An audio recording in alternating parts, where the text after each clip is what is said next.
Hola, buenas tardes a todos. ¿Cómo están? Buenas tardes, profe. Buenas tardes. Bien, entonces vamos hoy a empezar a estudiar un poco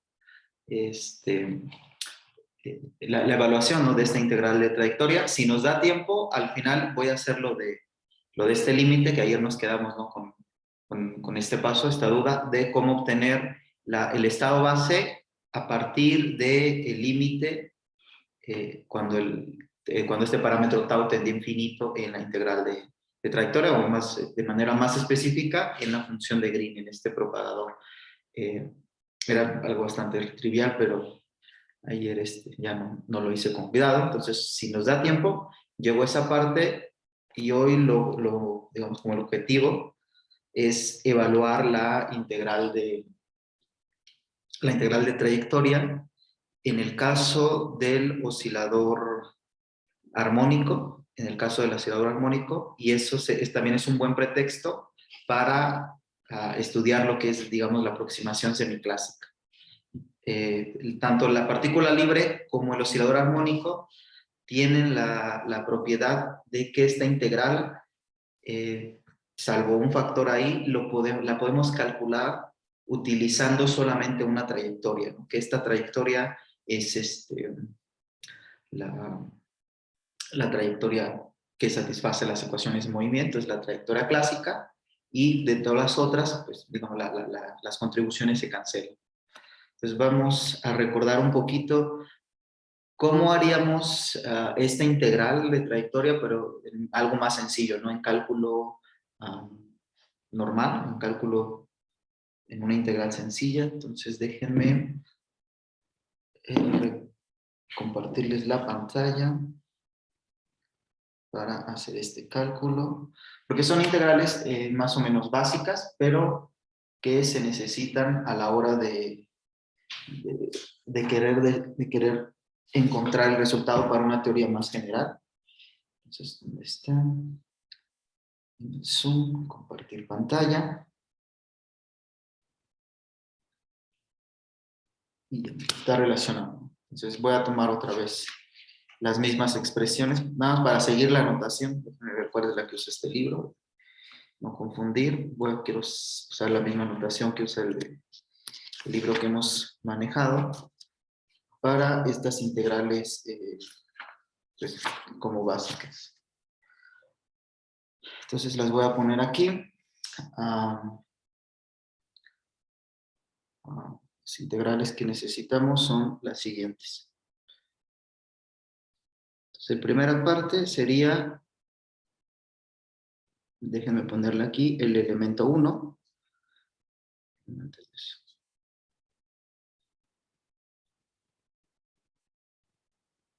Vamos a pensar la primera 1. La primera integral que necesitamos es esta, la integral de menos infinito a infinito de x por e a la i alfa x cuadrado. Entonces reconocen esta integral, salvo el término complejo, nada más que hay que tener un poquito cuidado a la hora de evaluarla, pero ahorita nada más voy a poner el resultado. Entonces tenemos un resultado conocido y sabemos que esto es una gaussiana.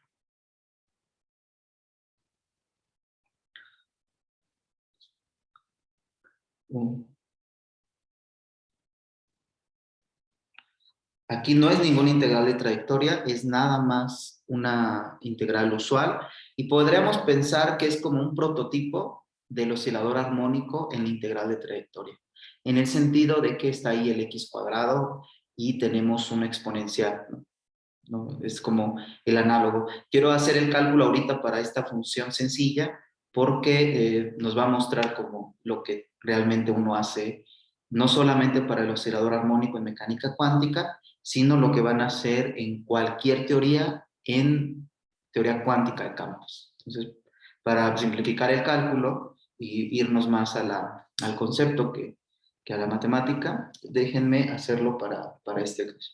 Entonces, una integral gaussiana, pues ya sabemos el resultado. La segunda integral como también que necesitamos es el caso en donde tengamos una matriz. Entonces, ahora supongan que A es una matriz de n por n. Esta es una matriz de n por n, que tiene n entradas, y pensemos en que el exponente haya una de esta forma, ¿no? Que tengan AX y J, XJ. Déjenme enfatizar. Esta es un término cuadrático en las X, pero es solamente una variable y este es como una generalización, pero sigue siendo un término cuadrático. Sigue siendo el término cuadrático porque nada más hay a lo más potencias pares por potencias cuadráticas de estas variables X, ¿no? En general va a haber n variables y la integral que entonces queremos evaluar es la siguiente. Esta integral, déjenme ponerlo acá, estoy usando la misma anotación del libro, ahorita se las explico para si tienen dudas, pero la anotación que usa este libro es esta. Pone E a la I, la transpuesta a eta, y ahora sí. Entonces vamos a integrar esto va a n y esto debe ir a la media otra vez. Medio Vamos a poner aquí el determinante de la matriz. A. Entonces, además, solamente para que converja la integral, vamos a pedir que esta matriz sea hermitiana. Esta matriz sea una matriz hermitiana. ¿Qué otra cosa deberíamos especificar? En el libro creo que no lo dice mucho, pero no lo dice. Entonces lo que está usando aquí es esta notación. Eta es, lo pueden pensar así, es x1, x2, hasta xn. Este es lo que vale el eta. ¿Y qué más nos les dice? Entonces, y la diferencial sobre lo que estábamos integrando en esta notación sería de x1, de x2, punto, hasta de xn. Esa n es la misma que la dimensión, digamos, de la matriz, ¿no? Que es una matriz cuadrática, una matriz cuadrada, y el resultado es ese. Entonces, si se fijan, en la primera, lo que estaba multiplicando al término cuadrático es, quitando la parte imaginaria, es alfa. El determinante de un número real es el mismo número tal cual, y es lo que va dividiendo en el resultado. Para el ejemplo, para el caso 2, lo que está multiplicando al término cuadrático, aquí hay que entender que el término cuadrático es este eta transpuesta por eta, porque eso nos da, digamos, x al cuadrado. Está multiplicado por una a, y entonces en el resultado debe aparecer el determinante de esta matriz. Entonces, si ustedes tienen una integral de este tipo, si quieren lo hacemos la próxima semana, pero es muy sencillo ver que me da ese resultado. La forma directa sería, pues ustedes diagonalizan esta matriz y lo que obtienen es el producto de n funciones unidimensionales, pero abajo les queda el producto de los eigenvalores de la matriz, que es justo el determinante. Entonces, ahora sí, ya se les va a hacer más natural el caso 3, porque en el caso 3, que es el que aparece en teoría en la mecánica cuántica, ¿qué es lo que tienen? Pues tienen no una integral normal, sino hay que integrar sobre funciones. Entonces aquí le voy a poner la diferencial de trayectorias. Tengo que pensar nada más que son funciones. Y luego tienen el factor, ¿no? Esta exponencial. Le voy a dejar el término imaginario. Y además aquí vendría como la acción, ¿no? La acción, ¿qué forma tiene? Sería como un de t. Si lo voy a poner de t. Y aquí va a ser eta. Aquí voy a poner un operador y aquí voy a poner una función. Entonces, más o menos esta es la forma que queremos de la integral. Y esto va a ser igual a una constante de normalización. Y abajo, lo mismo que en el caso, digamos, de esta matriz. Aquí tenemos el determinante de la matriz. En esta integral, lo que encontraron en la tarea, o van a encontrar en la tarea, es que esta O no es una matriz, de hecho es un operador que actúa sobre la función eta, sobre la trayectoria. Este es un operador diferencial, OP. Este es un operador y ponerlo aquí, diferencial. Entonces la integral, otra vez les queda el determinante del operador. Esto es el determinante del operador y pues sabemos que va a la U medio.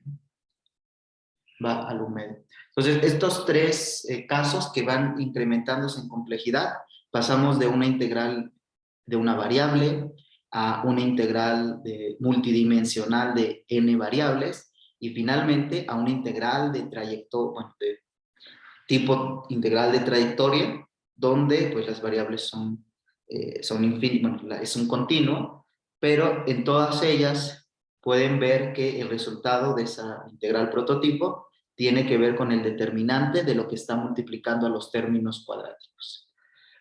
¿Alguien tiene dudas con lo que es el determinante de un operador? ¿Lo han visto o no? Yo no lo he visto, profe. No, entonces vamos a checarlo, ¿no? Que este operador, y aquí también debe ser hermitiano. Vamos a ver un ejemplo. Hermitiano. Para entender cuál es el determinante que tenemos que hacer, tenemos que escribir el problema de eigenvalores. Entonces, ustedes tienen esto. Déjenme poner aquí, pensando que es... ¿qué tipo de funciones? Déjenme llamarles... Sí, es que si le pongo... No quiero que sea función de onda, sino... Voy a pensar así. Esto es un operador que actúa sobre unas funciones.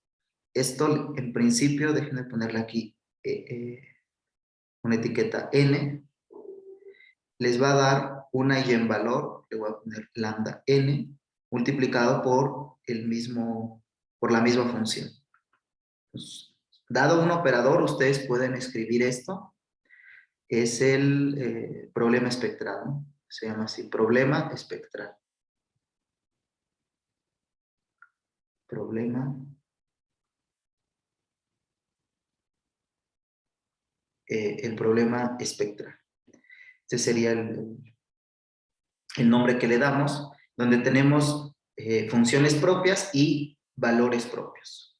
Entonces está el operador, les dicen que es hermitiano, eso les garantiza que las lambda n, aquí la n voy a pensar que es discreto, entonces va de 1, 2 a 3 hasta lo que sea. Entonces tienen este problema espectral, déjenme escribirlo bien, es que se corre. Este es el problema espectral. Correcto. Entonces, ya que lo resolvieron, entonces el determinante, vamos a ponerlo así. Sí, porque en el libro les da esto, pero no les explica, tienen razón. El determinante es igual al producto. Esta pi no es el pi, sino es el producto. No sé cómo ponerlo más diferente. Este es el producto desde i igual a 1 hasta infinito de las lambda i. Vamos a ver que tiene como más o menos sentido este caso. Recuerden que en mecánica cuántica un operador lo pueden describir por sus elementos de matriz, ¿cierto? O sea, el operador se puede construir la representación matricial sin ningún problema. ¿Cuáles son los elementos? O sea, podemos ver un operador, en lugar de trabajar con derivadas, podemos trabajar con matrices. Entonces, ese operador lo voy a reemplazar por una matriz con componentes A y B, que está conectado con esto. Es el producto esperado del operador en ciertos estados. Tenemos esta base. Tenemos el producto esperado del operador. Ahora, supongan que A y B son funciones propias del operador. O en otras palabras, que yo ponga aquí, por ejemplo, que ponga aquí eta n tilde prima, luego aquí el operador actuando sobre esto. Bien. El operador actuando sobre una función propia, pues me da su eigenvalor. Entonces, voy a poner aquí esto, y en lugar de poner el operador, puedo reemplazar el eigenvalor y otra vez multiplicado por la misma función o el mismo vector. Vamos a ponerlo acá. En este. Como lambda es un número, lo podemos sacar del producto escalar. Si me queda fuera lambda y además es real, pues lo puedo sacar y queda esto que me queda así. Prima, perdón, es esto, el producto escalar de esto. Nuevamente, como son las funciones propias de un operador hermitiano, necesariamente son ortogonales. Entonces me queda lambda n por la delta de, en este caso es de Kronecker, no es que no me queda bonita, de, ¿cómo ponerle aquí? Ya sé, mejor le quito el prima y se lo pongo a la n, así queda más fácil. Vamos a ponérselo acá, nada más para diferenciar que son distintos elementos. Aquí le pongo esta, aquí es prima, esta se la quito, la pongo y lo pongo acá. Y ahora sí, con todo derecho puedo poner aquí n', n. ¿Alguna duda de esta representación, de este producto? Nada más estoy ocupando que este operador es hermitiano.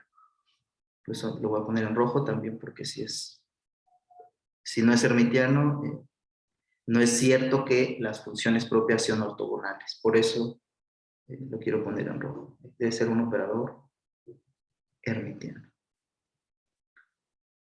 Entonces tenemos este operador, tenemos el problema espectral, y en lugar de trabajar con el operador, o sea, estas derivadas, lo vamos a reemplazar por una matriz pues en principio es una matriz de dimensión infinita, porque n va desde 1 hasta infinito, pero sus elementos de matriz en esa base son muy sencillos de calcular. ¿Qué es lo que nos está diciendo? Nos está diciendo que este operador lo podemos reemplazar por una matriz. Lo podemos reemplazar por una matriz que tiene entradas, como es una delta de Kronecker, necesariamente n debe ser igual a n', entonces solamente en la diagonal no vale 0, y esto vale así. Entonces esto va a 0, 0, etc. Lo mismo para acá, esta debe valer 0. Hasta acá, pero aquí tengo lambda 2, tengo lambda 3, etc. Repito, es una matriz infinita porque la n va desde 1 hasta infinito, pero es diagonal. Entonces ahora sí, tal vez ya se ve más natural ver que el determinante del operador, repito, este operador pues se transformó como en una matriz diagonal, el determinante de este operador es el producto de sus eigenvalores. Lambda 1 por lambda 2 por lambda 3, que sería esta fórmula que está acá. Vamos a ponerla en un recuadro para que nos quede claro. ¿Sí? ¿Alguna duda? ¿O no ayudó mucho? Sí, profe, ya quedó claro. Muchas gracias. Okay. Correcto. Pues ya que tenemos esta cosa, pues son como el primer bloque, ¿no? Empezamos en dificultad y llegamos a esto. Ahora, lo que necesitamos, todavía no hemos evaluado la integral de trayectoria, ¿no? Esto es nada más mostrar que en este tipo de integrales, al aumentar la complejidad, algo se mantiene como normal, que es que siempre va el determinante de lo que multiplica las cosas cuadráticas. En un caso, eso que multiplica al término cuadrático es solamente una constante, aquí vemos que es alfa, En el segundo caso es una matriz, entonces el determinante de esa matriz, y en mecánica cuántica tenemos un operador que actúa sobre funciones, y ese es, digamos, el término cuadrático. Sin embargo, otra vez el resultado de esa integral tiene que ver con el determinante de ese objeto, que aquí es un operador, y les trato de mostrar que el determinante del operador coincide con el producto de sus eigenvalores. Déjenme ponerlo explícito. O sea, este producto que sería lambda 1, lambda 2, el producto, ¿no? Por, etcétera, etcétera, etcétera. Eso es un producto infinito. Ya que tenemos esto, podemos... y claro, en teoría cuántica de campos, ya no en mecánica cuántica estándar, sino en 1 más d dimensiones, va a pasar lo mismo. Van a tener integrales como de trayectoria más complejas, pero hay términos cuadráticos y hay algo ahí entre esos términos cuadráticos y lo que tienen, que tenemos que hacer para encontrar resultados de esas integrales es simplemente calcular el determinante de un operador. Si calculamos eso, pues ya sabemos la integral. Entonces ustedes me pueden decir, pues sí, pero te estás quedando solo en integrales pues, gaussianas, cuadráticas, y nuestros problemas no son tan sencillos. Y tienen toda la razón, no son tan sencillos, pero nos va a ayudar mucho quedarnos hasta términos cuadráticos. Por ejemplo, otra vez, repito, tomen la integral más sencilla. Imagínense que tienen esta integral. Vamos a pensar en un ejemplo sencillo. Imagínense que quieren evaluar esta integral, aquí nada más en una sola variable, e a la menos, y aquí tienen una función de x,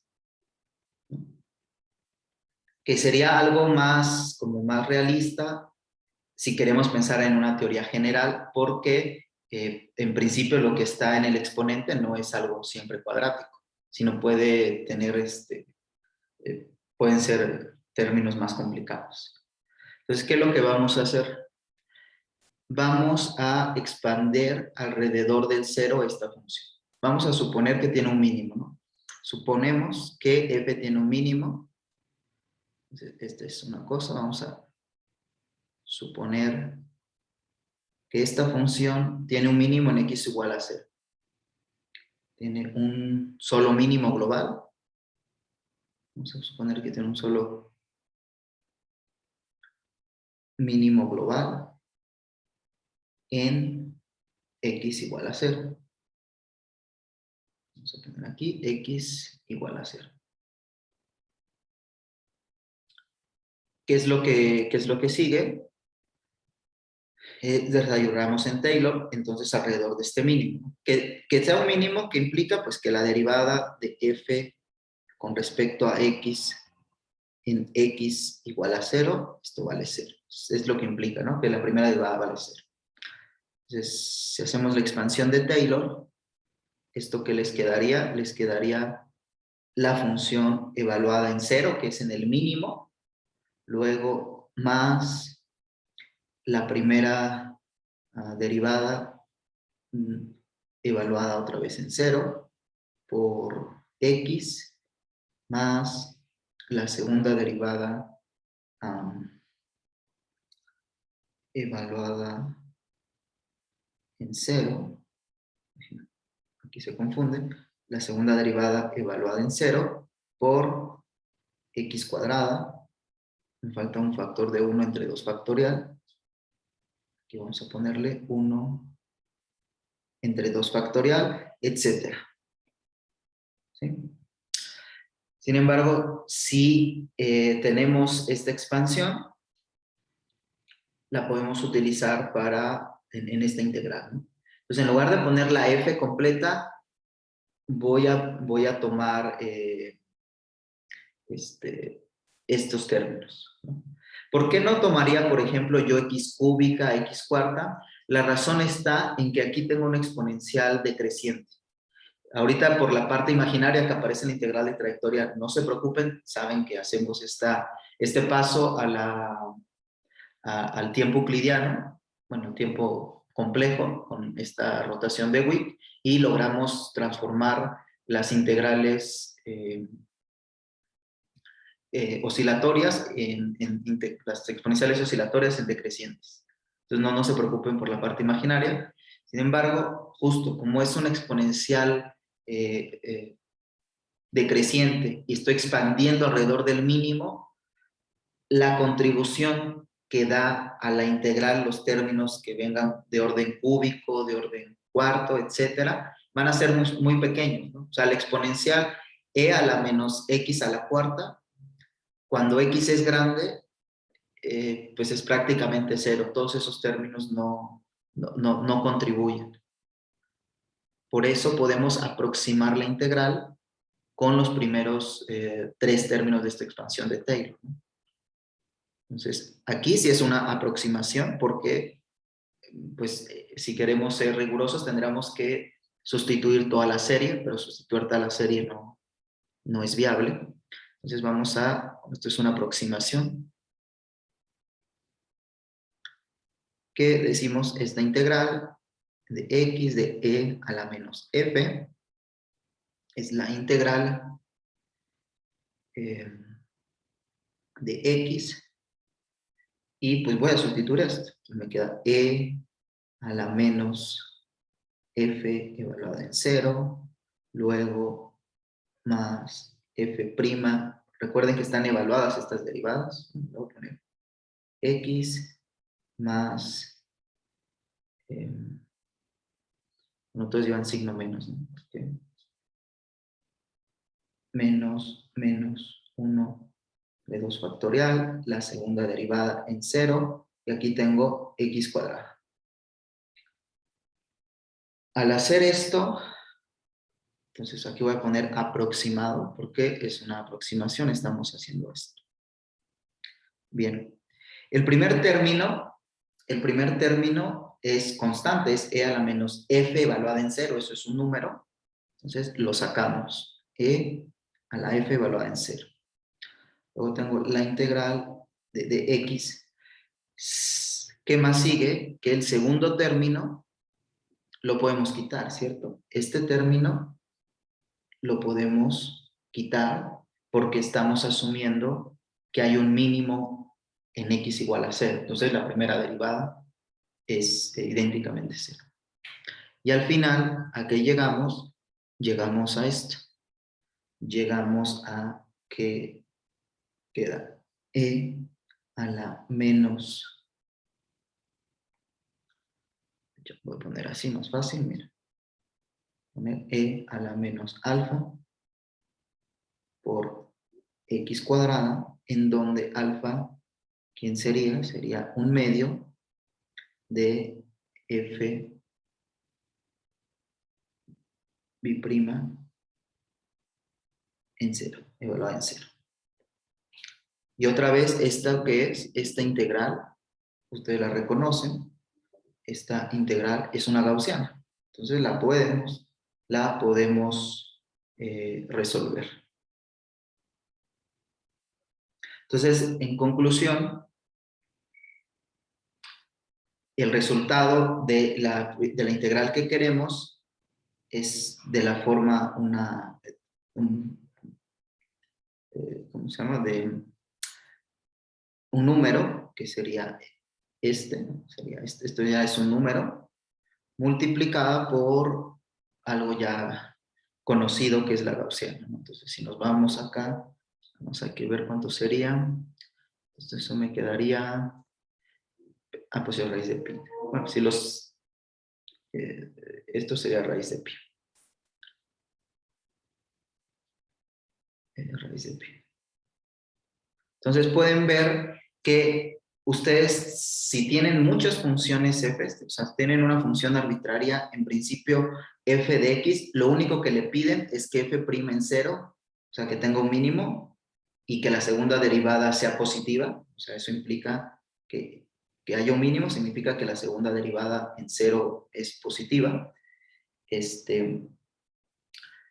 pueden hacer esta integral de manera aproximada, ¿no? O sea, esta f puede ser algo complicado, no sé, tangente de x o un polinomio de las x o algo más complicado, pero el valor total de la integral, usando esta aproximación, la pueden obtener muy fácil. Tomamos que toman la exponencial, el argumento lo evalúan en el mínimo, entonces es e a la menos f en 0, y lo que queda es una integral gaussiana que sabemos manejar. De aquí es la importancia de saber o por qué son tan importantes estas integrales gaussianas, porque cualquier función arbitraria la podemos expander en Taylor, y si tiene un mínimo, entonces no hay término lineal, se va, y nada más nos quedamos con la gaussiana. En nuestra integral de trayectoria, ¿quién juega el papel de la f? O sea, si ahora queremos hacer no este ejemplo de cálculo ordinario, sino ya irnos a una integral de trayectoria, ¿quién juega el papel de la f?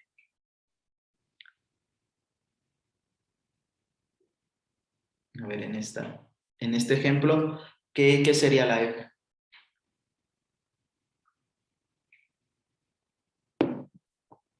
No se les ocurre que podría ser la f.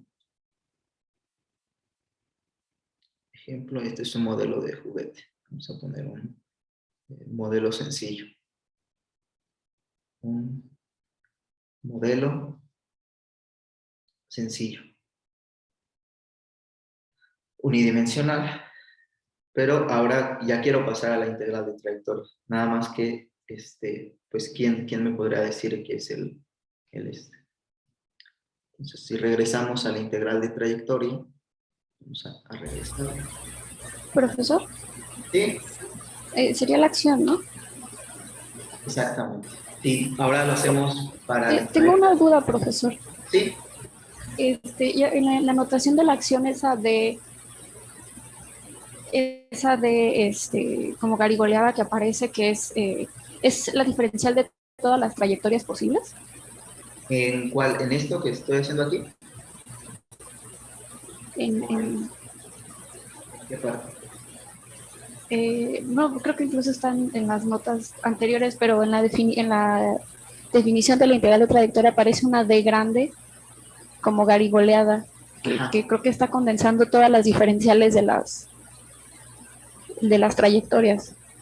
De hecho, no son diferenciales, sino nada más es como de manera medio como simbólica de decir que tenemos aquí, al poner X, la X depende de T, o sea, estoy sumando o integrando todas las trayectorias, pero no es que hay una diferencial como tal, sino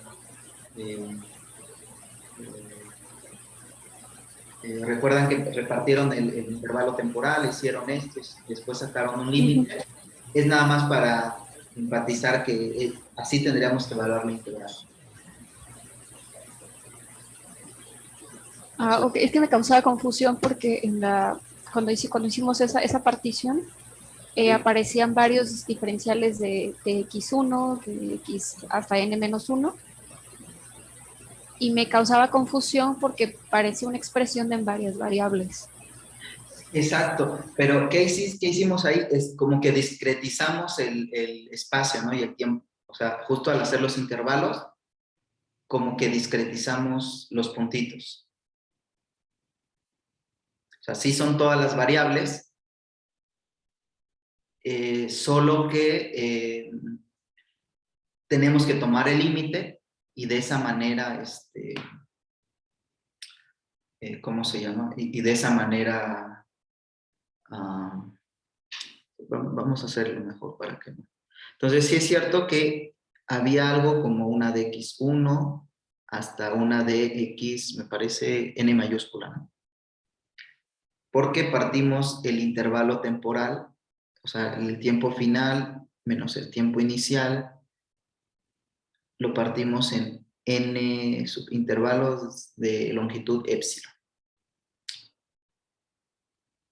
Y esto que está aquí sí se parece a esta que hicimos al inicio, ¿no? Por eso también es importante el caso 2, porque es como la integral para un número finito de variables, para un número finito de variables.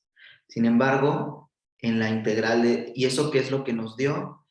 Eso, como mencionamos, si ustedes tenían aquí el punto inicial y aquí el punto final, les daba como, no puede regresar en el tiempo, sino les daba algo así, con discontinuidades, porque al hacerlo finito, siempre hay discontinuidades. En cambio, sabemos que la integral de trayectoria pues, es algo de este estilo. O sea, debe ser algo continuo. Entonces, sí es cierto que calcularon para n finito, pero al final tienen que calcular este límite. Es decir, cuando la n tiende a infinito y la epsilon tiende a cero. En ese caso, es como si estuvieran sumando todas las trayectorias. Pero aquí sí son trayectorias porque ya no hay discontinuidades, ya todo está así. Y a la hora de escribir esto, estamos implicando dos cosas. Una, la que menciona Irlanda, que es el producto como de n variables, pero no lo podemos separar de este límite. O sea, viene junto. Si haces la subdivisión del intervalo y al mismo tiempo, en frente de la integral, aquí le pones un límite.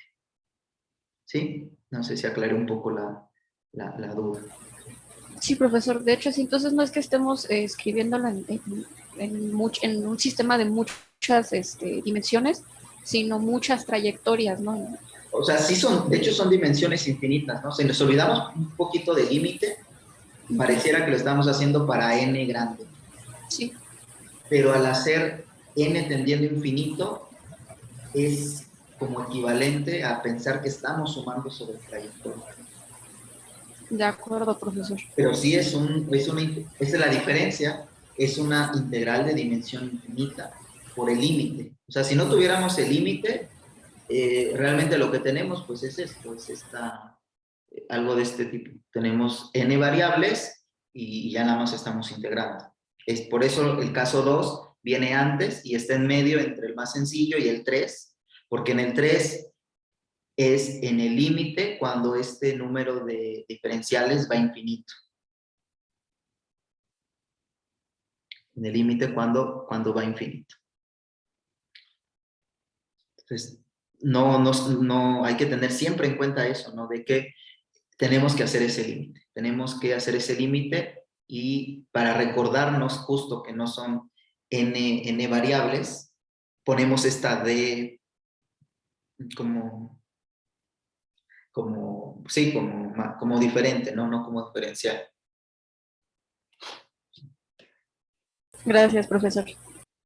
Pues es curioso, pero recuerdo una vez que alguien estaba llevando el curso, yo estaba llevándolo con alguien y ahí era semestral, entonces pasaron los 5 meses y igual el profesor preguntó como a los 5 meses, bueno, ¿alguna otra pregunta?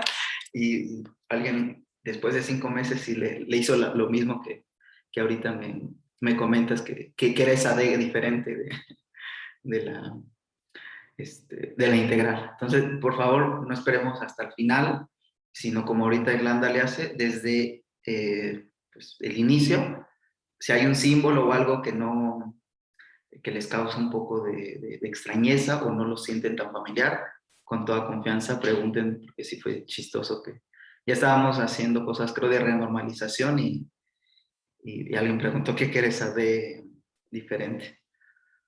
Ok, entonces aquí estoy asumiendo que la integral de trayectoria está en un tiempo euclidiano. Entonces, en el tiempo euclidiano, ¿qué fue lo que hicimos? Hicimos esto, ¿no? Era menos, sí, ¿verdad? Sí.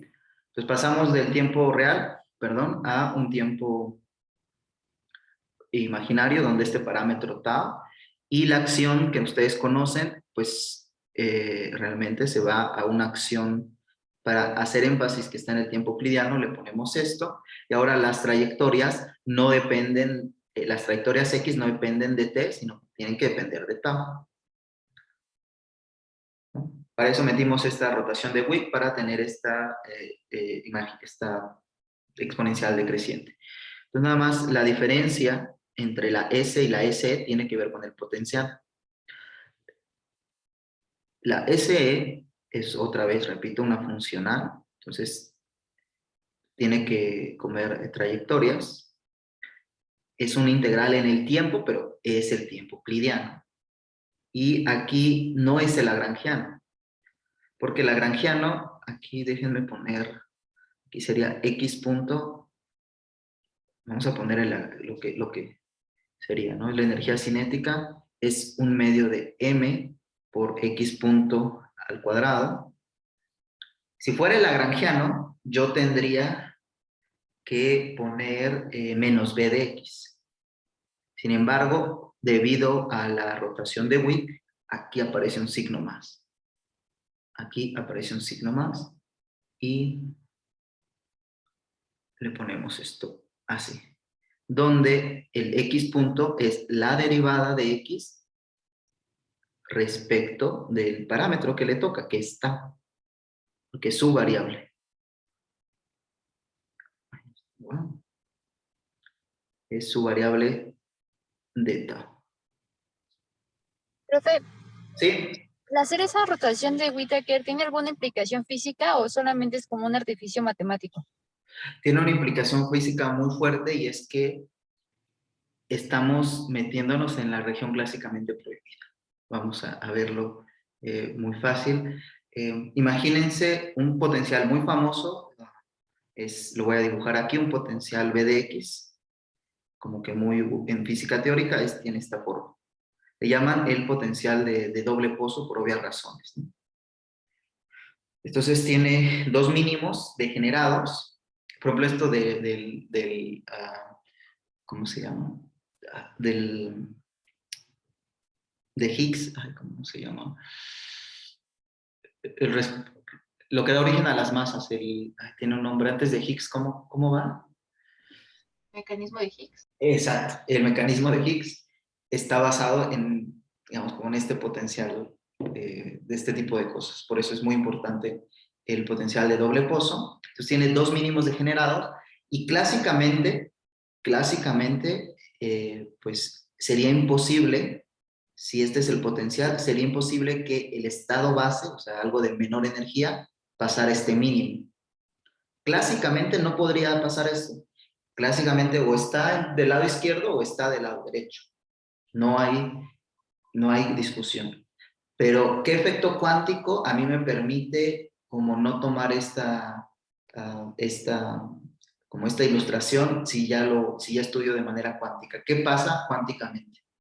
¿Sí hay posibilidad de que traspase la barrera, la partícula o no?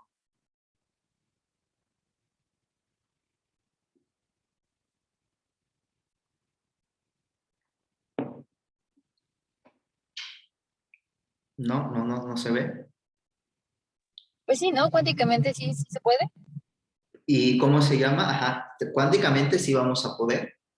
Y tiene un nombre famoso, ¿no? Si tienes una partícula y el potencial es mayor que su energía, pero aún así puede atravesar esta barrera, pues es una barrera de potencial, ya vemos que en cuántica tenemos el tunelaje.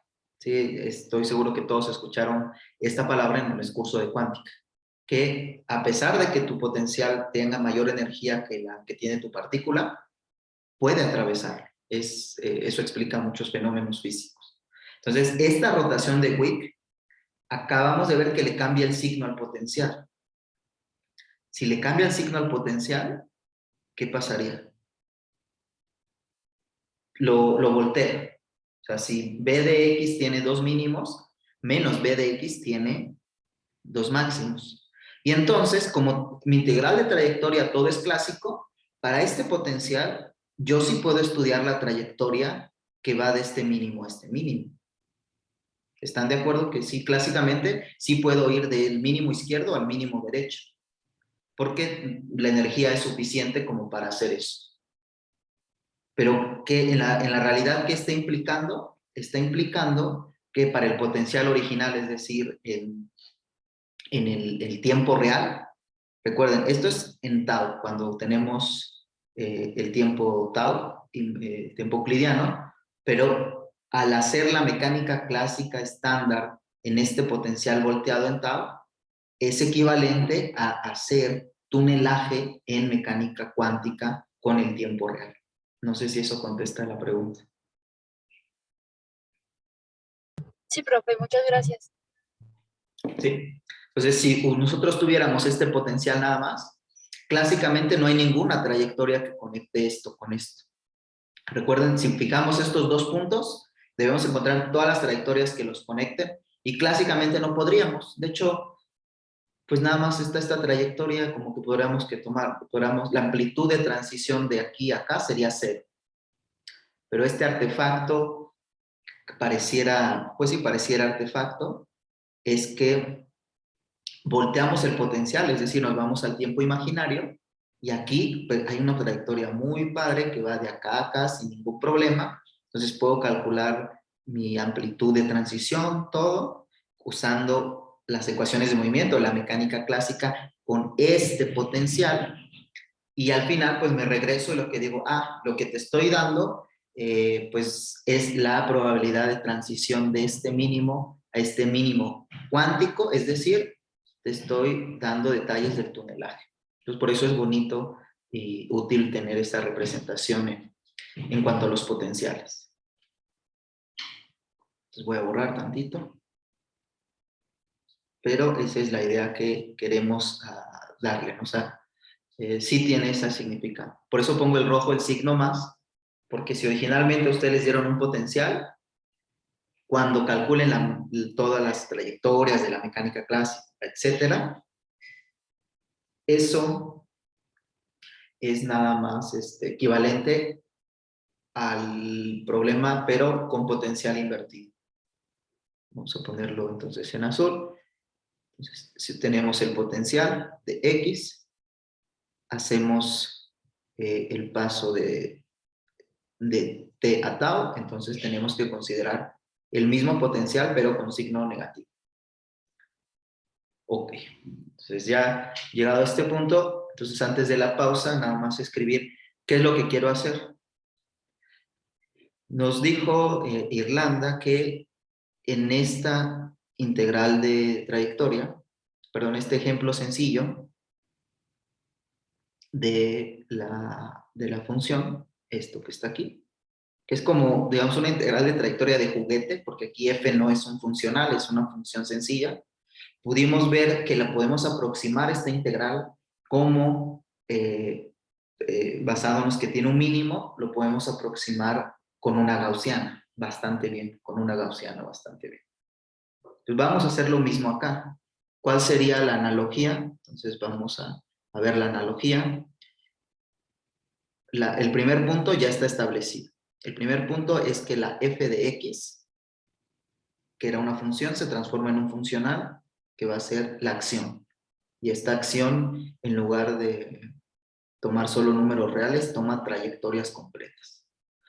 Ese es el primero. ¿Qué otra cosa hay que decir? Bueno, como nos dijo Irlanda, esta diferencial de x tiene que pasar a algo diferente que implica una suma sobre trayectorias. Luego asumimos que f, que la derivada, asumimos que la derivada de f, aquí nada más pusimos en x igual a 0, fuera 0, ¿no? Que tuviera un mínimo. Vamos a poner aquí un mínimo. ¿Cuál sería el análogo acá? ¿Cuál sería el análogo de que la derivada sea 0?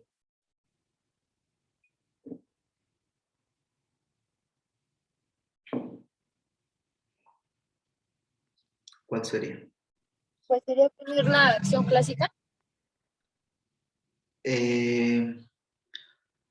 A ver, otra vez, ¿sería la acción clásica o cómo?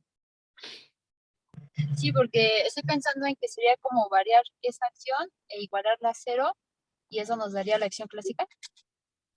No, o sea, esta ya es la acción clásica, ¿no? Esta de por sí ya es la acción clásica, solamente que en lugar de tener signo más el potencial, tiene signo menos. Pero es la acción que está, déjenme ponerla aquí, es esta acción que ya definimos. Ah, es Y, cierto. Sí. ajá, esta sería como que, y este es el análogo de nuestra función. Antes teníamos una función y ahora se convirtió en un funcional, porque ahora es la acción que toma funciones, se transformó en funcional. Entonces, la derivada normal de una función, ¿en qué creen que se transforma en el caso de una funcional?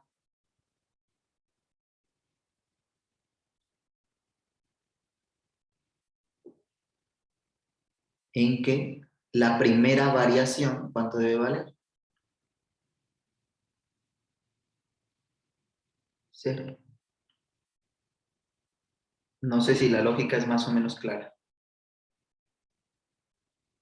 En cálculo, una función, su mínimo me lo da la derivada usual igual a cero. Para un funcional, no es la derivada normal, sino es la derivada funcional igual a cero. Entonces aquí, si en este caso me dio, por ejemplo, que el mínimo era x igual a cero, aquí, ¿cuál es el mínimo? Aquí no puede ser una x, ¿qué tiene que ser aquí?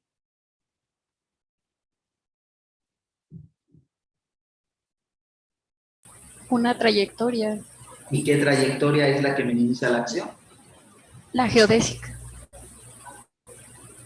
La trayectoria, la geodésica, que tiene un nombre que es la trayectoria clásica porque resuelve las ecuaciones de movimiento.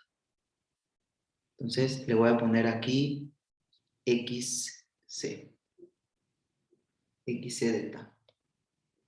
¿Sí? Entonces pasamos de un punto a una función, porque ahora el mínimo de la funcional no puede ser un punto, tiene que ser una función. Y no es cualquier función, sino aquella que obedece las ecuaciones de Euler-Lagrange o las de Newton, ¿no? Entonces, esta de tau, ¿qué ecuación obedece? Este, ¿Cuál sería? Entonces, si quieren las de Newton, ¿qué ecuación sería? M por xc dos puntos, donde es derivada respecto a tau, debe ser igual a menos la derivada del potencial, pero había un signo menos, entonces se vuelve así. Es decir, es la ecuación de movimiento para una partícula que está en un potencial eh, menos b. ¿Sí? Bien. Entonces vamos a hacer un pequeño break y regresamos para completar esta analogía, ¿no? Completar esta analogía y hacer lo mismo en la integral sencilla que teníamos, que expandemos hasta orden cuadrático y después evaluamos la integral gaussiana. Es lo mismo en la integral de trayectoria. Vamos a expander el exponente hasta términos cuadráticos y lo que nos va a quedar va a ser la integral gaussiana, que no es otra cosa más que la integral asociada al oscilador armónico.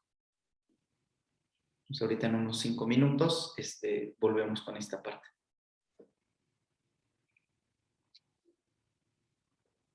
Déjenme.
Muy bien, entonces vamos a continuar con esta idea, ¿no? Entonces,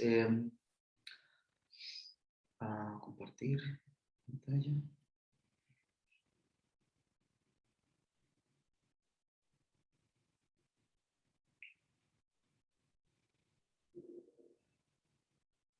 Ok, bien. Entonces vamos a tratar como de hacer un poquito más la analogía, ¿no? Con esta, con esta cosa. Entonces, del lado de la función normal, ¿no? Cuando teníamos una f de x, perdón, cuando tenemos una función estándar, como repito, es una que es arbitraria, lo único que le pido es que tenga un mínimo, entonces podría ser como cualquier cosa, solamente que tenga un mínimo en x igual a 0. De hecho, vamos a hacerla más sencilla. Cerca del mínimo sabemos que es un oscilador armónico, entonces aquí voy a poner x igual a 0. Entonces, este es el punto x igual a 0. Entonces, el mínimo para una función es un punto. Es un punto que, déjenme ponerlo con morado, otro color, con verde, verde de la UAM. X igual a 0 es el mínimo, porque f' vale 0 ahí. Se ve del dibujo, ¿no? F' vale 0. Ahora, ¿qué pasa para la acción? Para la acción es diferente porque hay aquí, no lo puedo graficar así tal cual, sino que tengo que pensar en que hay dos funciones, dos puntos, porque se ve así. Tengo dos puntos y en principio en esos puntos los puedo conectar con una infinidad de trayectorias. Por ejemplo, esta, por ejemplo, esta, por ejemplo, esta. Pero hay una que voy a poner aquí en rojo y le llamo XC.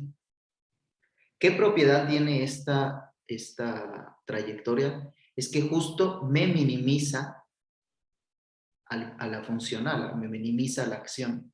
¿Cómo se traduce eso? Significa que la S de E evaluada, bueno, primero que la derivada funcional ahí es 0.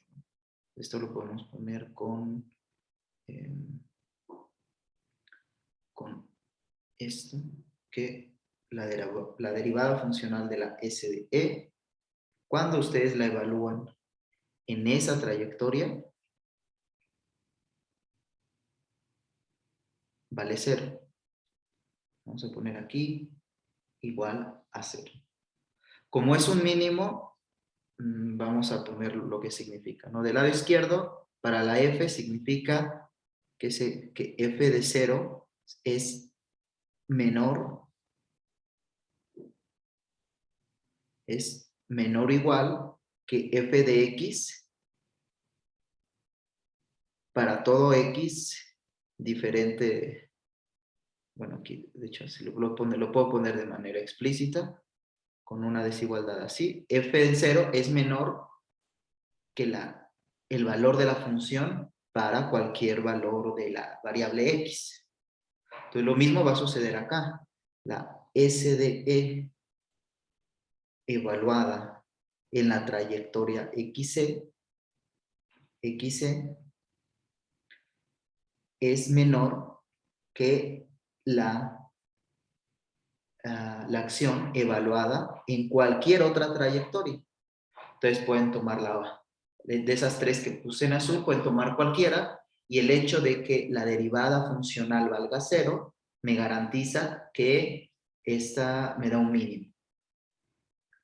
Entonces es aquí en donde entra lo de mecánica clásica, porque sabemos que si la derivada funcional, entonces esta es, déjenme ver, así, si la derivada funcional de esto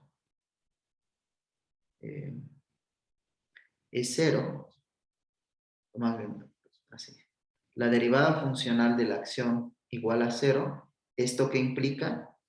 Implica las ecuaciones de Lagrange. No sé si esa parte la recordamos, ¿no? Entonces, estos son las ecuaciones de Euler-Lagrange. O las de Newton, si prefieren ustedes. De Euler-Lagrange. Vamos a poner aquí. De Euler-Lagrange. Entonces, si en el cálculo de una variable sencillo, ustedes tienen que resolver la derivada igual a 0, eso les da un punto. Aquí, no, como el mínimo es una trayectoria, tenemos que dar la condición que debe satisfacer el mínimo, y esa condición son las ecuaciones de Euler-Lagrange con un potencial menos b.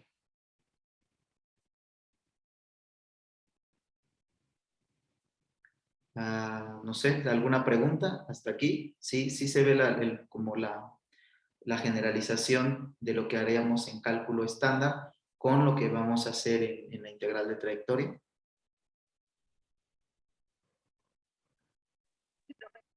¿Sí? Si no, nos detenemos y eso. Entonces ya. Vamos a poner aquí bien ecuaciones, que lo puse muy mal. Esta sería ecuaciones.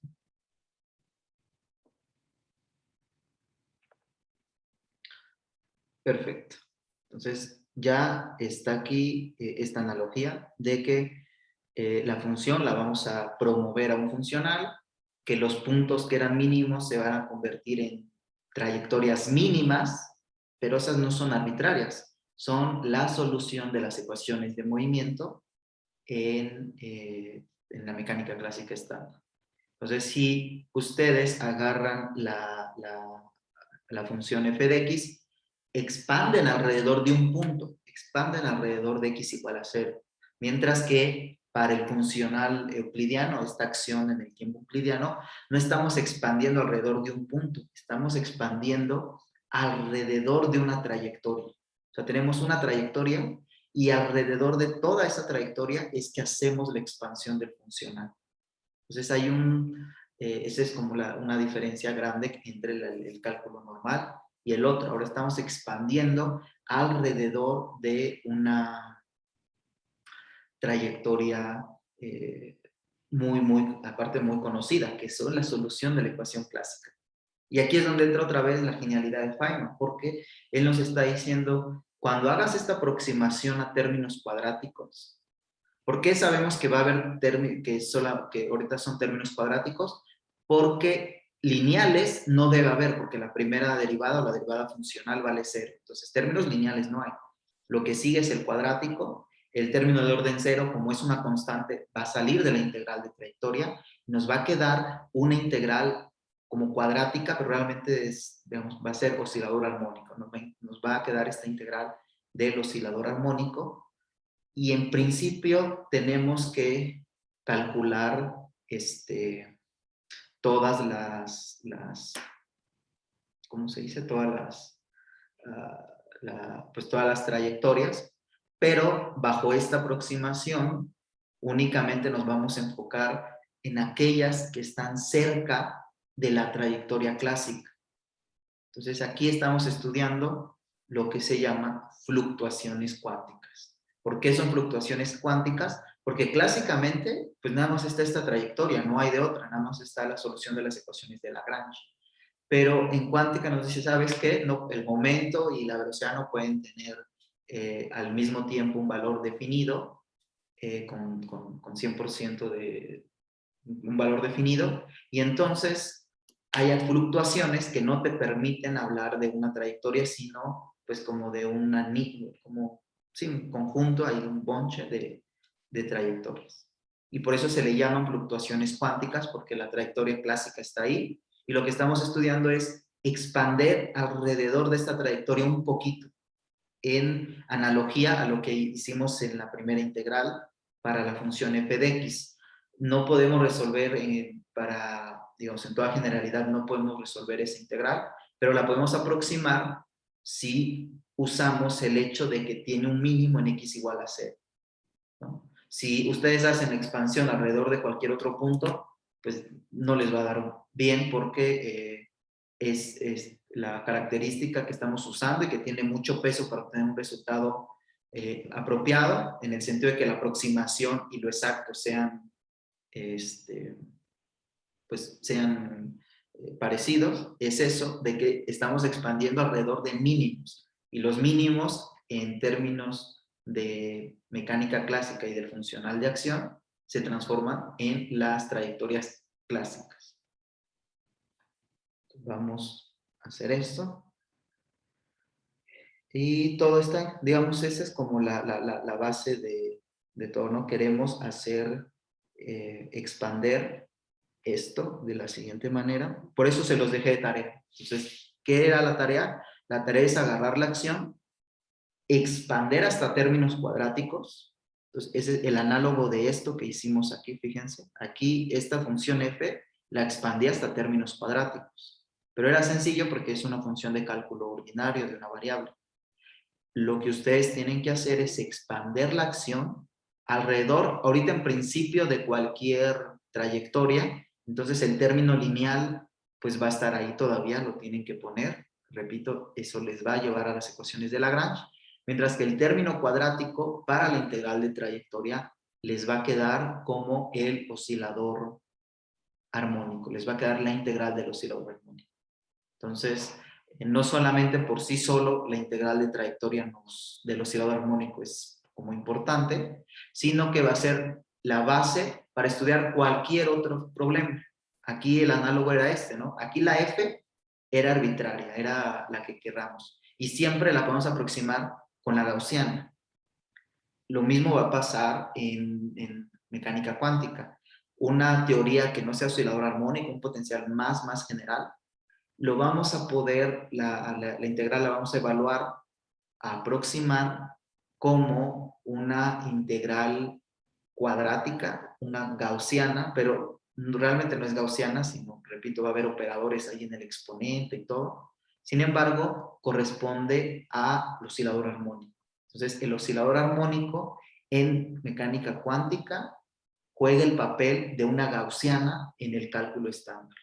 La gaussiana la sabemos resolver bien, entonces podemos aplicar esta aproximación, y lo mismo va a pasar en mecánica, en la entrada de trayectoria. Podemos resolver el oscilador armónico, y ese es lo que me va a permitir aproximar otros potenciales más generales. Y, repito, la misma idea es la que ocurre en teoría cuántica de campos. Por eso me gusta enfatizar lo de cálculo, porque en cálculo podemos hacer esta integral, podemos ver y todo. En cambio, si iniciamos, no sé, con el lagrangiano del modelo estándar, pues el estudiante sencillamente se va a desanimar, ¿no? Pero la idea es aquí ya muy clara. Estamos como que generalizando la gaussiana del cálculo.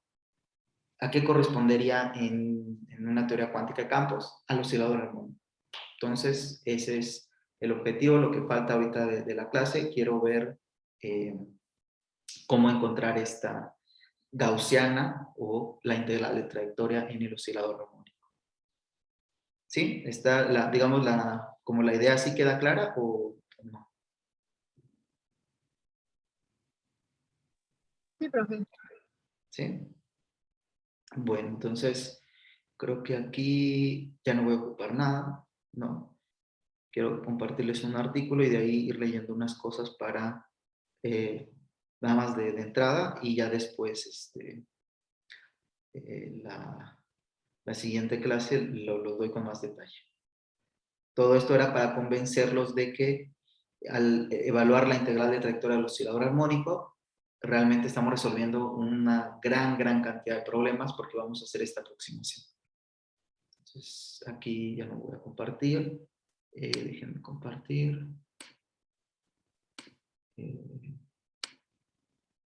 Ya. ¿Sí ven la pantalla? ¿Sí se ve la nueva? Sí, sí se ve. ¿Sí?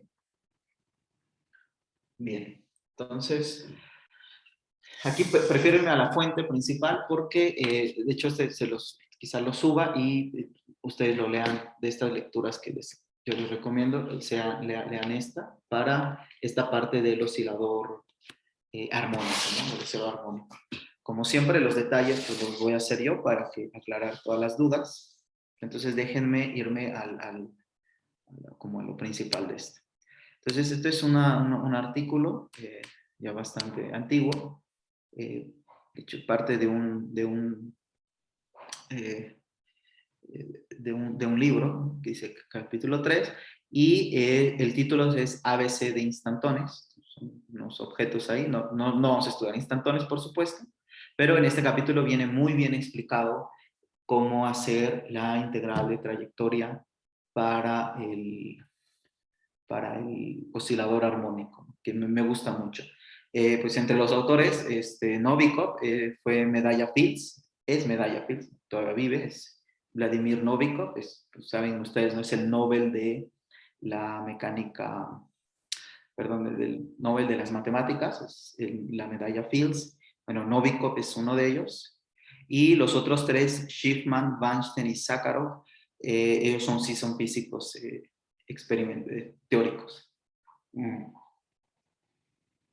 Schiffman y Weinstein, de hecho, pues, no me acuerdo, hace como 8 o 5 años, recibieron la medalla Dirac por trabajos en supersimetría.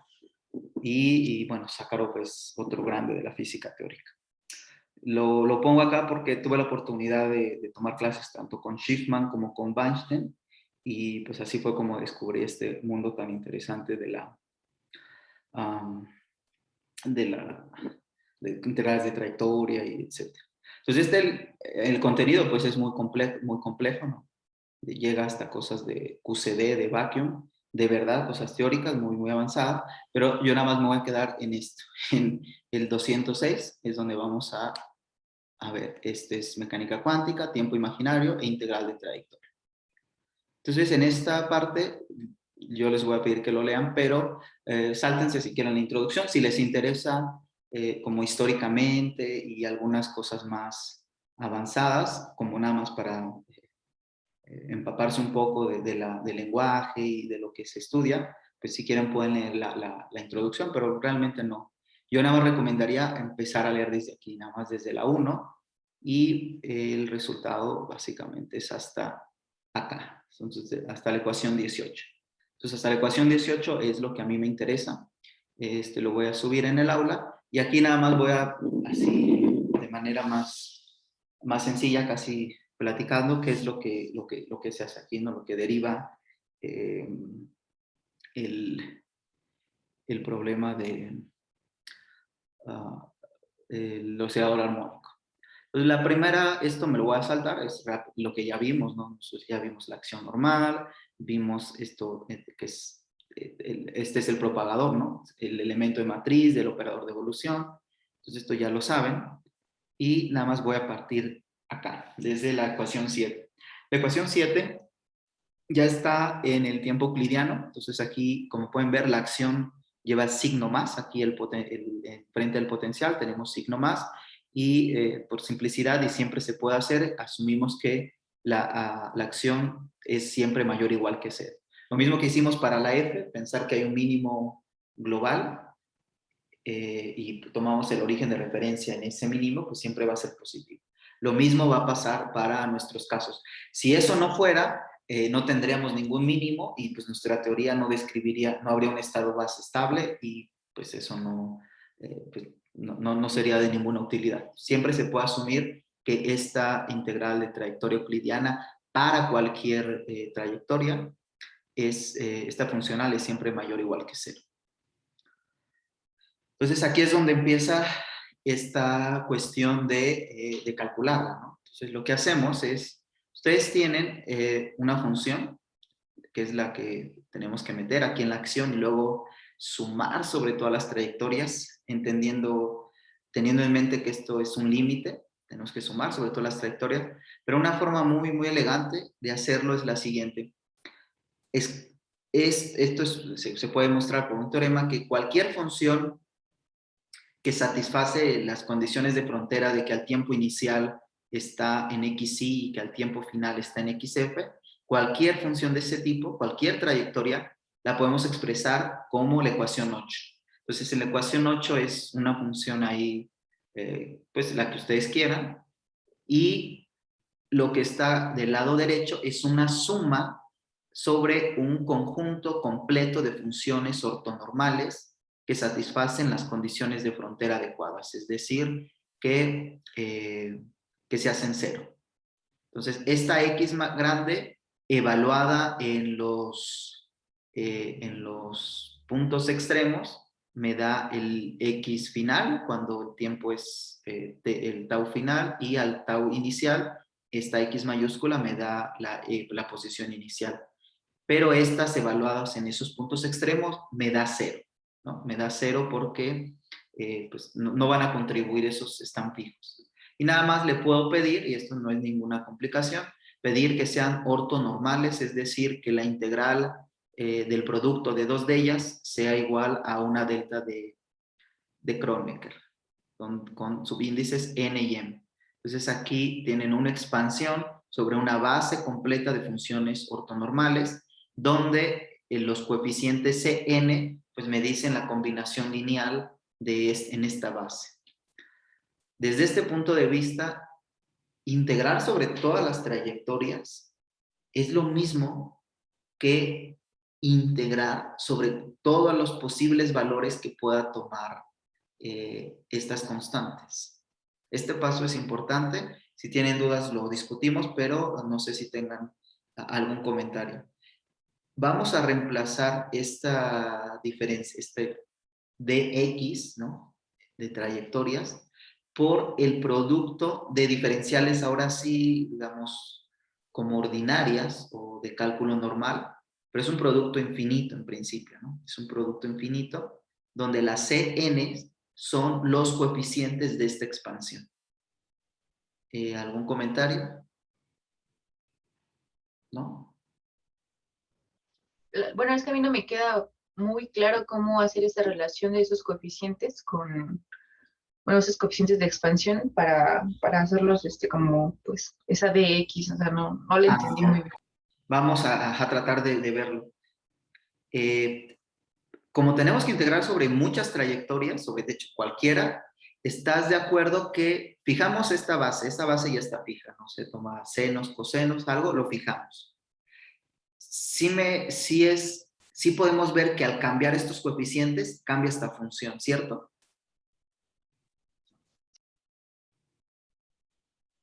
¿Esa parte sí se nota? ¿O no? Pues creo que sí, sí. O sea, bueno, vamos a hacer el caso más sencillo, que la n fuera ahorita nada más 1, y aquí esta es la fija, y esta también xn está fija. La diferencia entre la mayúscula y la minúscula es que esta en los puntos extremos me da las posiciones, mientras que esta en los puntos extremos vale 0, o sea, no contribuye a nada. Y eso siempre lo podemos hacer separar como la que me da la posición y la que pues no da nada. Si nada más hay un término acá, pensemos que esta función, no sé, una sencilla, se fuera seno de algo para que se anule. Dependiendo de por qué lo esté multiplicando, cuando yo grafique esto como función de tau, va a ser diferente para distintas Cn's. Entonces, me va a conectar los dos puntos que yo quiero, porque tienen esta misma función y estas no contribuyen, pero la va a conectar de manera diferente, porque si aquí hay un 2 o un menos pi, digamos, para 2 a lo mejor es esta trayectoria y para menos pi me queda esta. Porque es un número distinto, entonces al graficarlo como función de tau, pues me daría en principio dos trayectorias diferentes, si cambio el coeficiente. Ok, sí.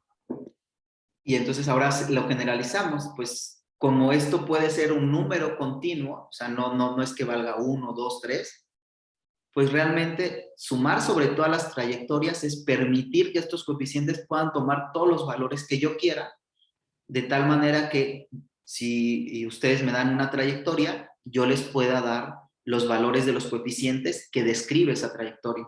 Pensemos como en la expansión de Fourier, ¿no? Que una función siempre la pueden expander con ciertos coeficientes. Entonces, como quiero todas las funciones posibles, debo permitir todos los coeficientes para que para cada trayectoria les pueda yo dar estos coeficientes. Eso es lo que implica que sumar sobre todas las trayectorias es integrar o sumar sobre todos los posibles coeficientes que puedo poner acá. Si yo no pusiera esta D, o sea, si nada más sumara sobre los coeficientes, eso a lo más me da un conjunto de funciones finitas o una función nada más. Pero si ahora dejo que todas estén cambiando, es como que garantizo que pues voy a tener el conjunto completo de las posibilidades totales, ¿no? Sí, Karina, un poquito más claro así. Sí, ahora sí, ya, gracias. Sí, estas son muy importantes, por eso no me quiero ir rápido y esto todo, por favor, pregúntenme. Entonces, lo que hicimos es decir, ok, pues cuando ustedes expanden la acción alrededor de, por ejemplo, se queda en el primer término de la expansión, pues sería como esto, ¿no? Sería la S la expandemos en Taylor, y nada más quédense el primer término, el más sencillo, es decir, la S evaluada en el mínimo, que es una trayectoria clásica, eso es un número, y lo voy a sacar de la integral, y por eso en 10 lo que nos dice, ¿sabes qué? Pues en principio esta integral la puedes aproximar con el primer término de la expansión, que sería este. Pero claro, aquí no va a ser muy buena la aproximación porque pues es muy como, no sé, rupestre hacer algo así, no nada más aproximarlo por el primer término, el término de orden cero. Entonces, lo que vamos a hacer es, repito, expander a más términos. Pero este coeficiente siempre lo vamos a poder obtener. Entonces ahora lo que dice es, fíjense, pues si quieres el siguiente término aquí, antes de hacer la integral, si quieres el siguiente término de la acción, es lo que ustedes hacen en la tarea, es calcular la primera variación, o si ustedes quieren la primera derivada del funcional de la acción. Esa primera derivada está aquí, está definida acá. Esto pues es como si fuera una función, ¿no? Le agregamos algo y le restamos la misma función y eso calculamos un límite y nos da como la primera variación. Si queremos que sea un mínimo, aquí lo dice, que realicemos un mínimo o que expandamos alrededor de un mínimo, debemos pedir que la primera derivada, que la primera variación sea 0. Pero si la primera variación es 0, como esta es el cálculo explícito de la primera variación, entonces aquí ya tienen que checar su tarea, debe ser algo así. Para que esto sea 0, para cualquier factor que esté aquí, la única posibilidad es que el integrando valga 0. Pero el integrando es muy conocido, y hasta aquí dice, ¿no?, que los lectores de nuestros días de la escuela sabemos que esto igual a 0 es la ecuación de movimiento de una partícula que se mueve en el potencial menos b de x, o sea, si a nosotros nos habían dado un potencial original b de x, esto es la ecuación de movimiento, pero para el potencial con signo menos. Por eso aquí no me aparece el menos que aparecería estándar en nuestros casos de Newton. ¿Dudas hasta aquí o no? ¿No? Entonces, esta es la primera variación de la acción. Como les digo, no nos vamos a conformar con el término de orden 0, con la primera variación, sino queremos la segunda variación, que nuestro ejemplo de juguete era la segunda derivada de f, ¿no?, de lo que tenía que ver hasta la segunda derivada de f. El análogo de la segunda derivada de una función de cálculo estándar para un funcional es esto. Aquí está. Aquí tenemos el término constante, entonces ustedes tienen la función, la expanden. Nosotros lo hicimos como alrededor del 0, pero en general lo pueden expandir alrededor de, bueno, calculan la variación alrededor del 0. Bueno, este sería el 0, perdón. El x mayor sería el 0. Entonces, el funcional a cualquier otro valor por la serie de Taylor es el término de orden 0, es decir, la acción evaluada en el mínimo, que sería este x mayúscula. Luego, la primera variación de la acción evaluada en el x mayúscula, pero esto por definición satisface la trayectoria clásica y entonces me da 0. Lo mismo que pasa en nuestro modelo de juguete. La primera derivada yo la quitaba porque estoy expandiendo alrededor de un mínimo. Pues aquí estoy expandiendo alrededor de la trayectoria mínima, pues no debe haber un término lineal en la x, donde aquí la x es realmente una delta de x, ¿no? Porque son trayectorias. Ahora me voy al siguiente. En nuestro modelo de juguete había la segunda derivada evaluada en el mínimo por x cuadrado. Aquí lo que tengo es cuadrático en el sentido de que aquí tengo delta x, aquí tengo delta x, aquí tengo delta x. Entonces, como delta x al cuadrado, es término cuadrático, pero ¿qué hay en medio? En medio está esto que está aquí. Es decir, tengo un operador ensandwichado entre dos funciones. Es la tercera integral que vimos hoy. Por eso empecé por ahí, ¿no? Porque es la tercera integral. Entonces, esta es la acción que ustedes tienen que calcular, o bueno, que encontrar en la tarea, más o menos, de hacer los pasos intermedios, pero al final, justo como asumimos que tiene un mínimo en este x mayúscula, quitamos el término lineal, nos queda esto. Recuerden que la acción aparece en el exponente, ¿dónde está aquí? Está acá. Y entonces tenemos e a la menos términos cuadráticos por algo. Iniciamos diciendo que e a la menos términos cuadráticos por algo, la integral de eso debe ser como 1 entre el determinante de lo que multiplica los términos cuadráticos. Aquí lo que multiplica los términos cuadráticos es este operador que está escrito acá.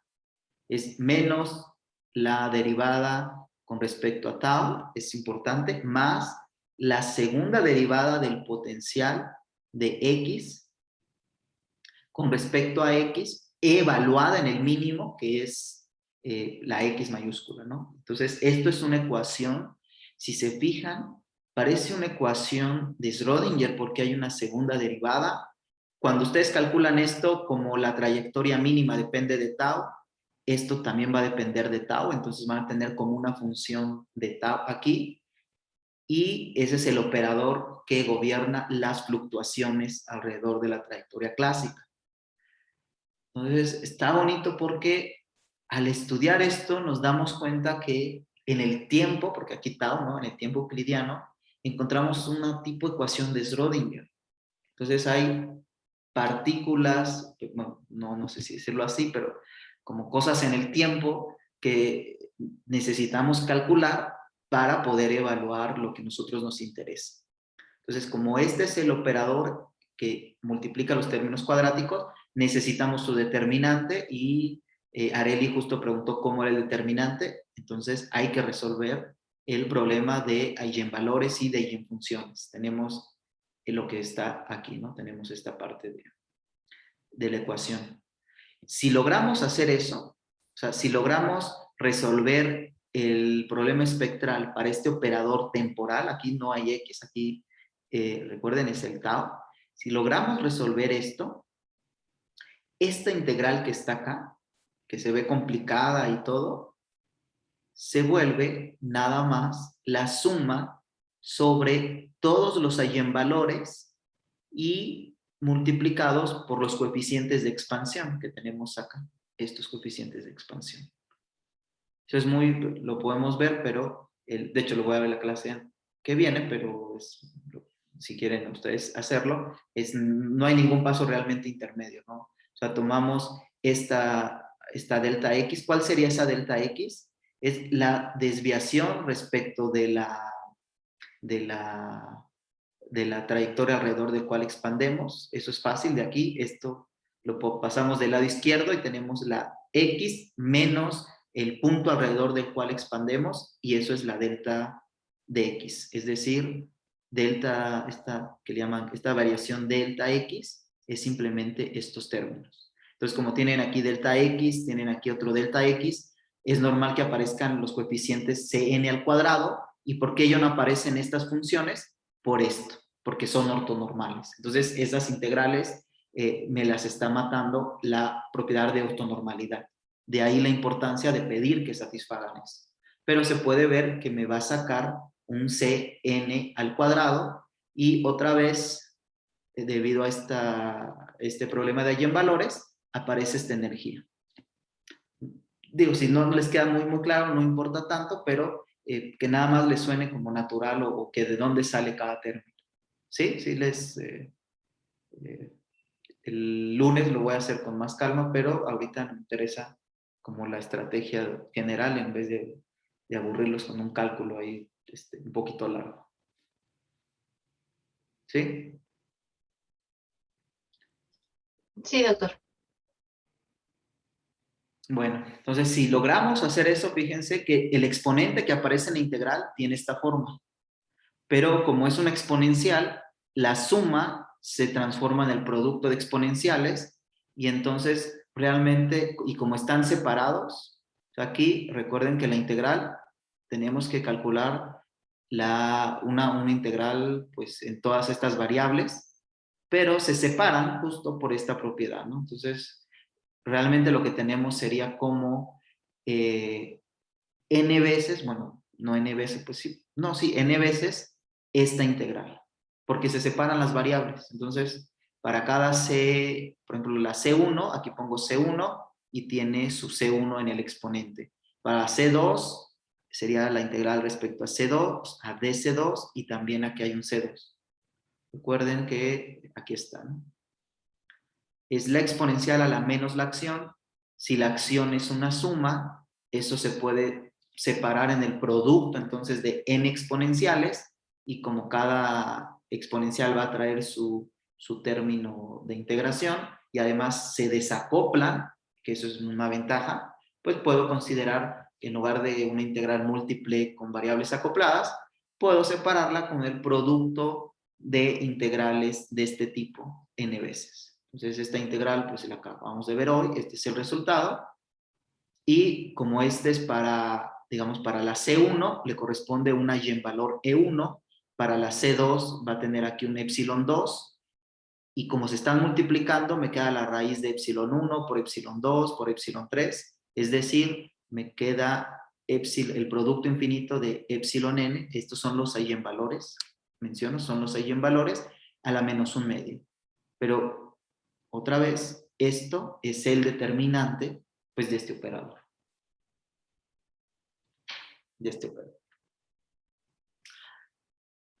Perfecto.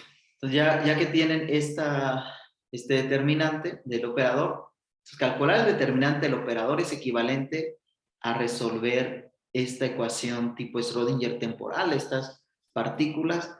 Mucho de ahí viene el nombre de instantones, porque en lugar de ser el análogo a los solitones que viven en el espacio, ¿no? Como las olas que no cambian su forma, pues en el tiempo hay unos objetos que están ahí, les llamaron de cierto momento instantones de instante, ¿no? Porque como que están en el tiempo. Entonces ahí está la parte del determinante. Y esto es lo que yo les comentaba, que originalmente este es como el potencial que les da el problema, pero al pasar al tiempo euclidiano, lo que sucede es esto, ¿no? Lo que sucede es esto. Entonces, de todas las trayectorias clásicas estables para este potencial, solo hay una, pues la que está aquí. Si ponen ustedes su partícula en este lado, se cae. Si la ponen de este lado, se cae a la derecha. Entonces, en el tiempo euclidiano, la única trayectoria relevante, pues es la más sencilla, la más trivial, que es x igual a 0, que corresponde al mínimo del potencial original, pero aquí se transformó como en el máximo.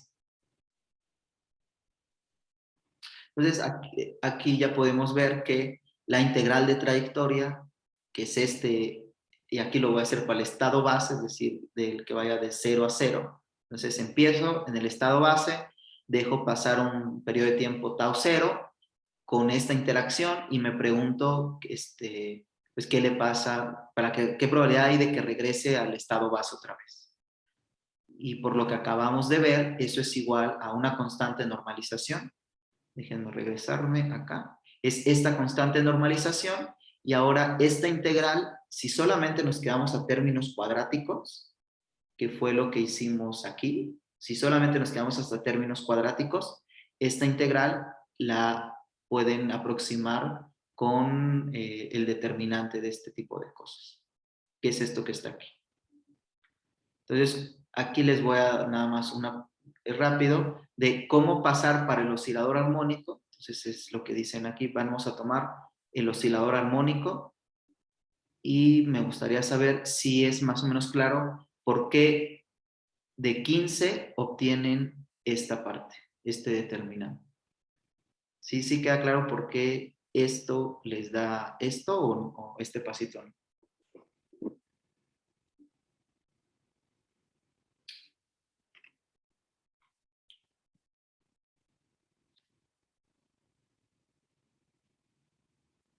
¿No? Más o menos, profe. ¿Cuál es el potencial del oscilador armónico?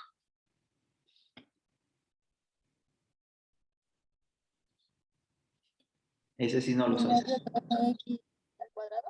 Ajá, un medio de m, bueno, pongamos la más igual a 1, omega cuadrada por x cuadrado. Entonces, si calculan la segunda derivada del potencial, aquí no es con respecto a tau, es con respecto de x. Esto, repito, es lo que encuentran en la tarea, que es esta parte. Esta es la segunda derivada del potencial respecto de x. Entonces, para el oscilador armónico, ¿qué sobrevive si calculan la segunda derivada? Este es el oscilador armónico. Si calculan la segunda derivada, ¿qué es lo que sobrevive? Solo la omega. Solo la omega cuadrada, ¿no? Entonces tenían un medio de omega cuadrada x cuadrada.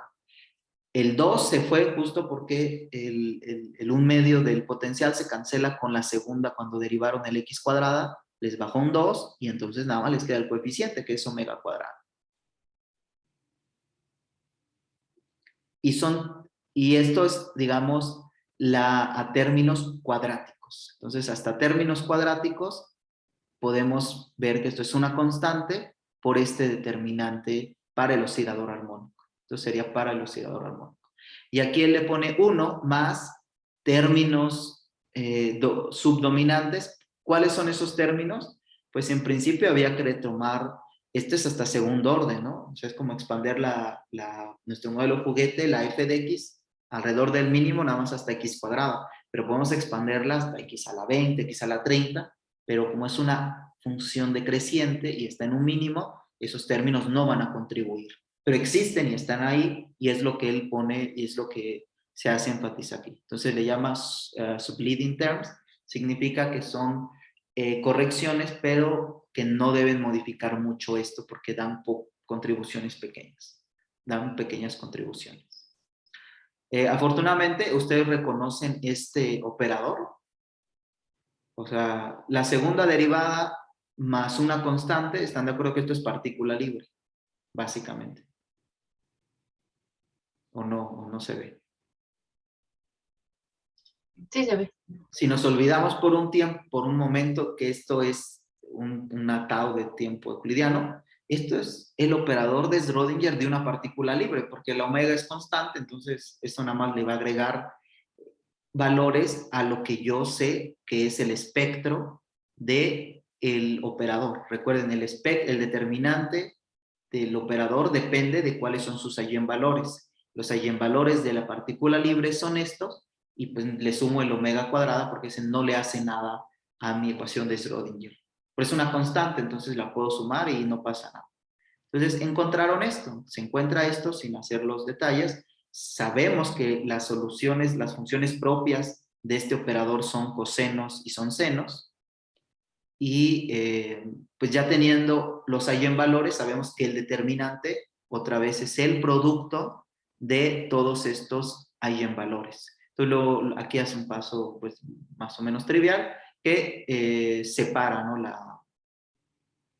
Esto que debería estar, que es el producto, debería estar acá, lo separa en estos dos términos, y pues aquí nada más, esto lo voy a ver con detalle la otra semana, pero al final este es el resultado.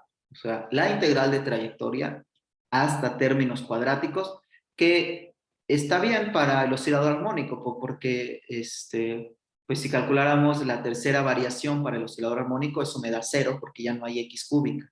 Pero en general, si ustedes tienen otra función más complicada, van a tener eso. Pero para el oscilador armónico se corta. Se corta y entonces quedarnos hasta términos cuadráticos nos va a dar la respuesta correcta, y aquí está la respuesta correcta. Entonces, la respuesta correcta de integral de trayectoria, aquí es un cálculo ya de teoría cuántica de campos, es una integral de trayectoria. Lo hicimos como lo van a hacer en teoría cuántica de campos, con complicaciones más grandes, pero son complicaciones técnicas que pues no le van a agregar nada a la física. Por eso nos enfocamos ahorita en este ejemplo sencillo. Y este es el resultado. Este factor lo puse ayer en la clase al final, pero no le presté tanta atención y me fui con el otro, que ese justo no nos interesa porque se va multiplicado por las X y me da información no sobre el estado base, sino sobre la función del estado base. Entonces, por eso una disculpa, pero aquí ya lo pongo, ¿no? El resultado exacto. ¿Y qué es lo que hacen? Decir, pues fíjate, el seno hiperbólico de tau 0 pues es una función, y si tau 0 es grande, ¿qué hace? Pues sustituimos, ¿no? El seno hiperbólico sabemos cómo expresarlo en términos de exponenciales, ¿cierto? Pues en términos de exponenciales sabemos cómo expresar el seno hiperbólico. Es como lo pueden ver como una suma, y dividido entre 2, entonces este 2 se me va a ir, que está acá, y después, como tau es grande, podemos expander esa suma de exponenciales de esta forma, ¿no? Tenemos esta, luego tenemos esta, más. Y aquí es donde lo que yo les decía, que ahora sí hay un término lineal en tau, que es este que está aquí. De hecho, perdón, se ve muy chiquito. Lo voy a hacer más grande. Entonces calculamos, obtenemos 18, y aquí en esta expresión aparece una exponencial a la menos omega tau 0 sobre 2. Justo ayer, vimos que el coeficiente que va enfrente del término lineal en la exponencial, o sea, enfrente del tau 0, es el estado base. ¿Por qué ya no puedo tomar este? Porque ya me daría como el siguiente estado, ¿cómo se llama? El siguiente estado excitado, ¿no? Pero aquí de paridad nada más, de paridad n igual a 2. Pero el dominante es este.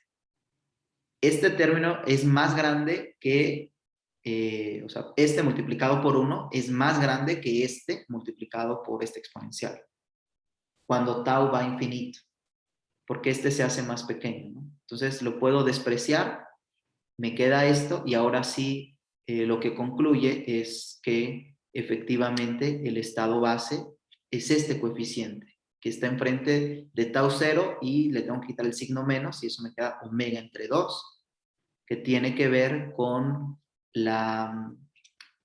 pues el punto de energía cero del sistema. Otra cosa que está acá también tiene una interpretación física, es la función de onda del estado base evaluada en 0 al cuadrado, entonces me está dando la probabilidad, y es omega entre pi 1/2. Estoy recordando nuestros cursos de cuántica, pues vemos que es cierto, ¿no? Que para el estado base se cumple tanto esta energía como esta parte que está acá.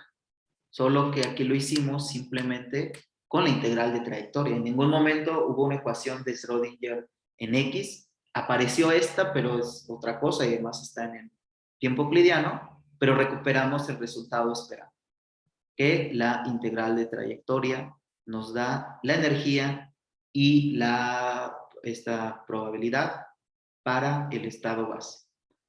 Entonces, no sé, algún comentario, ¿se les hizo muy complicado o más o menos está sencilla la idea?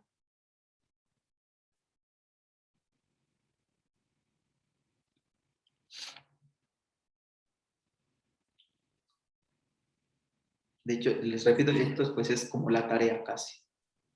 Y creo que sí se puede seguir un poquito el argumento, pero sí hay que como que estudiarlo, ver qué, para ver si saltan dudas también.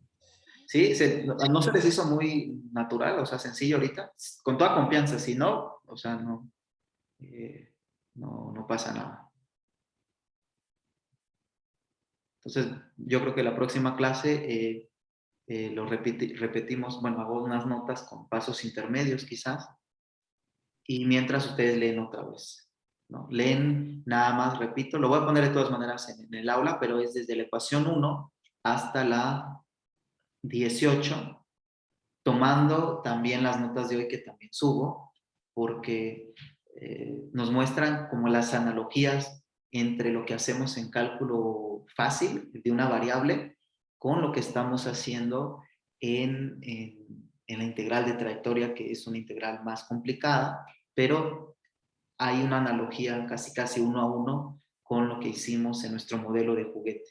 Entonces, si sabemos qué hacer con el modelo de juguete, las otras, pues sí, como dice Arelia, hay que quizás unos pasitos extra, pero conceptualmente no hay ninguna diferencia, y si se van a teorías más complicadas, tampoco va a haber en la parte conceptual algo más complicado. Sí, los cálculos, pero pues para eso tenemos matemática, tenemos Maple, Python, que nos van a ayudar, pero la que no nos puede ayudar y la que realmente necesitamos es esto, la física, es el concepto. Por eso muchos teóricos, bueno, este es un claro ejemplo, ¿no? Ellos no era necesario quizás que lo pusieran, o sea, medalla Fields, medallas Dirac, pues ¿para qué ponen mecánica cuántica? Pero es eso, porque entendieron también lo que pasa en un modelo de juguete. Esto que estamos viendo ahorita es un modelo de juguete para cromodinámica cuántica. Pero si nos queda claro el concepto, vamos a poder entender y tratar pues, hacer progresos ya en teorías más complicadas. Entonces, no se vayan por la parte del cálculo, de las que haya integrales feas, no se vayan por eso en ningún caso de la física. Siempre déjense guiar por un principio que hay detrás. Aquí hay 2, 3 principios que lo vamos a dejar para la otra clase. Físicos muy claros que nos están dictando qué hacer en teorías más complicadas. Y eso es lo que realmente queremos los profes enseñarle a los estudiantes. No los cálculos que lo sepan hacer, sino que identifiquen estos principios guía para que eventualmente lo apliquen a otra cosa. Aquí en el chat, no sé. Sí, claro, hoy voy a subir la grabación porque Jason y otros chicos tuvieron un traslape, entonces la voy a subir. Pero esta es la idea, que quiero que sigan bien el concepto y por los cálculos ahorita no se preocupen, no se preocupen tanto.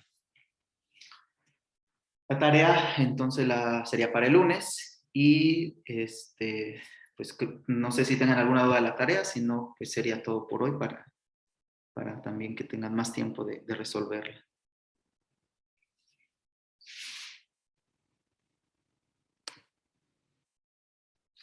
¿No? ¿Estuvo más o menos claro?